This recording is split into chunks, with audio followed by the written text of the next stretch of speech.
100斤黄白皮能出多少粉？黄白皮能出粉，1出2盒。我2盒。大家好，我3个。我3猪。我3个。这就是我们前几天刮的黄白树根皮，这种皮都是拿来做黄白金粉。做黄白金粉工艺非常复杂，用料非常讲究，还需要专业设备。但是我们都没有，这些也不会影响我们继续做粉。我们将用我们最熟悉的方式来做。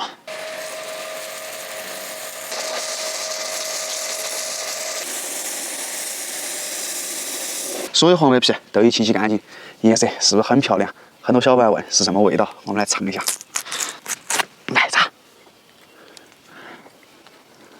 那不下口呀？为啥黏糊黏糊的？我把牙扯了嘞。哇！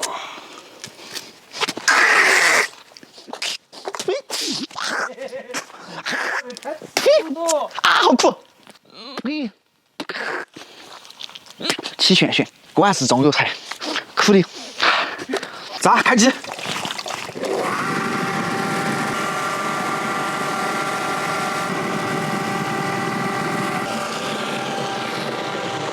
2个小时，所有黄白皮全部打完，5盆1桶。这一坨才是我们出黄白金粉的关键。按正常情况，打融化的黄白树皮还要加很多药料，泡上几天才能泡出金粉。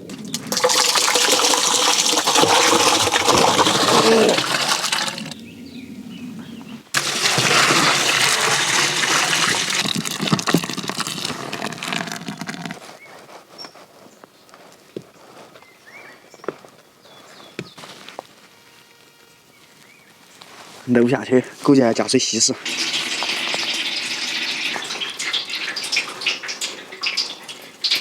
过滤了几次，根本过滤不下去，可能是因为浓度太高，或者是里面有旋旋，所以我们决定用稀释法。但是现在盆子不够，明天我们多买点盆子上来继续稀释。为了不做冤枉粉，我们用盆稀释的来做下实验。现在看下面有没有粉。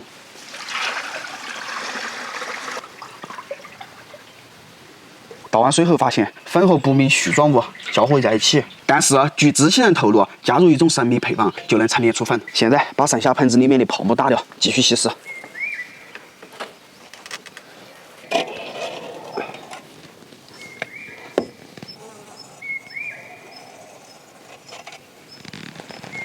分入不同的盆子稀释。继续加清水稀释。6 hours later， 这就是稀释后沉淀了6个小时的黄白皮水。接下来就是要加入我们的神秘配方——澄清石灰水。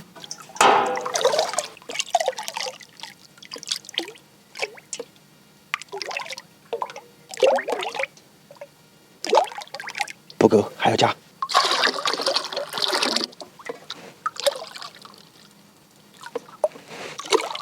还要加。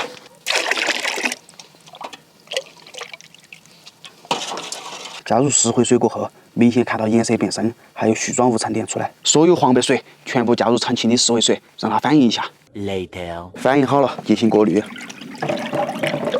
所有黄白皮水已全部过滤完毕，现在就等它慢慢沉淀。沉淀了3天的黄白皮水，现在倒掉，看有没有粉。把所有的粉水放到一个盆子里面，加水稀释，继续沉淀。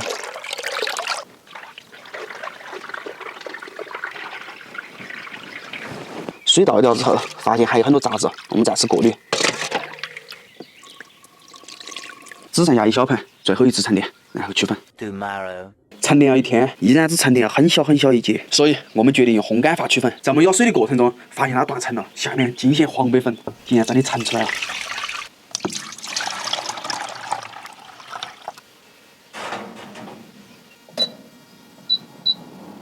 75度，直到烘干。 2000 years later， 经过10几天的摸索，我们的黄白粉终于做出来了。整个过程非常的困难，就像这个烘的，因为没控制好温度，已经烘焦了。最后还是决定用分盆摊开晾干法，就像这一盆粉就非常细腻，非常好。把所有的黄白粉集中到一起，看看到底出了多少粉，再把真正的黄白粉拿出来对比一下。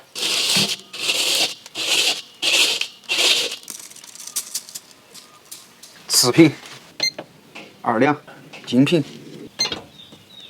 上不了秤，由于秤的原因起步太高，预计这一堆至少5000。这次做黄白粉，自我感觉还是可以，得到次品黄白粉2两，精品黄梅粉5钱。做到这里，我们还是要拿别人家的粉对比一下，咋上粉？一对比就能看出别人家的更好。从颜色上来看，别人家的是金黄色，我们的是土黄色。从手感上来说，别人家的更细腻，我们这个更粗。最后，我们从味道上来区别一下。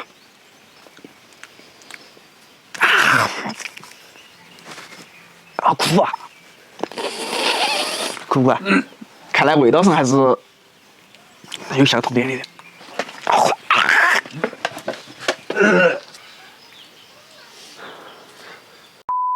别人家的是纯苦，再试一下自己家的，啥味道？我已经苦了100味道。有点那种干草片那种味道啊，就是黑黑的那种药壳壳，苦味一般。技术总结之前，我们先聊一下黄梅粉。黄梅粉主要是由黄梅根皮提取而成，它是一种稀有非常重要的原材料。而且黄梅根皮大多数用来做粉，产生的经济价值更高。关于这次做粉，我们做个技术总结。第一，100斤黄梅根皮出粉0.25斤，出粉率0.25%。据知情人透露，100斤黄梅根皮能出粉2斤以上，跟我们相差10倍。第二，这次出粉率这么低，主要原因是我们在做粉一开始就缺一种非常重要的原材料。所以温馨提示：非专业人士不建议尝试。第三，黄梅粉很苦，不建议尝试，非常不建议尝试。第四，关于黄梅粉，懂的朋友可以给不懂的朋友在评论区科普一下。喜欢我们视频的，记得关注、点赞、转发、收藏。